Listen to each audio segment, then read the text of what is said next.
We're mothers, okay? We are mothers.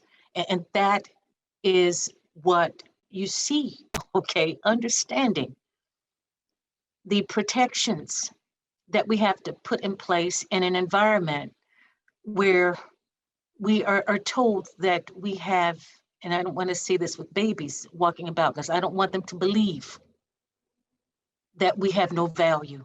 Okay, we have value. We have value. And it's stated even when Rosa Parks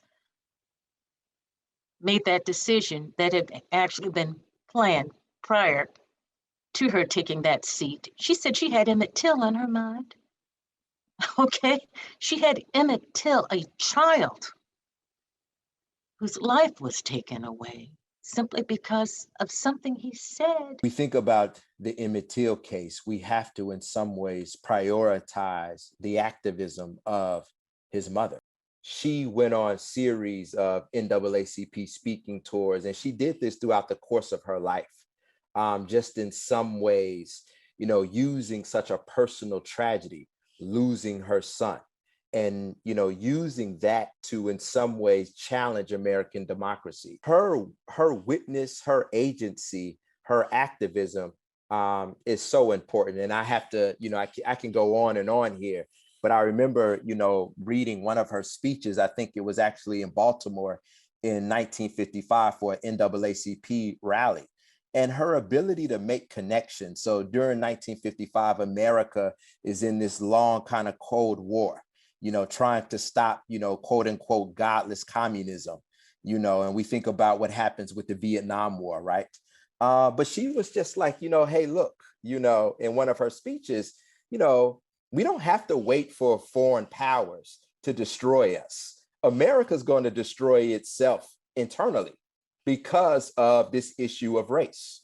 And her ability to make those connections and her ability to sort of challenge American democracy, particularly as it was defining itself over and against communism. And she's basically saying there is no American democracy. With the death of my son and so many others, we have to put democracy on trial.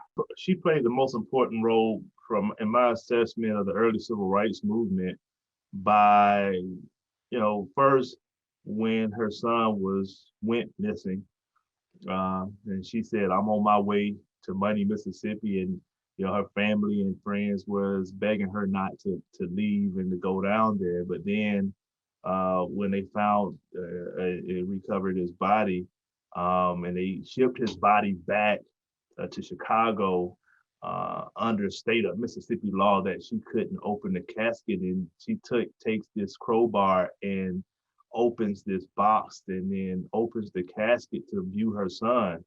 First of all, it shows her defiance, that this is not only this is my son, but you can't tell me what to do to my son. She's regaining in some ways her voice and her agency when white Mississippi took it away from her. But then the second thing is, when she told everybody in the world, you can come to my son's funeral, but in order to come to his funeral, you have to see what the South did to my son.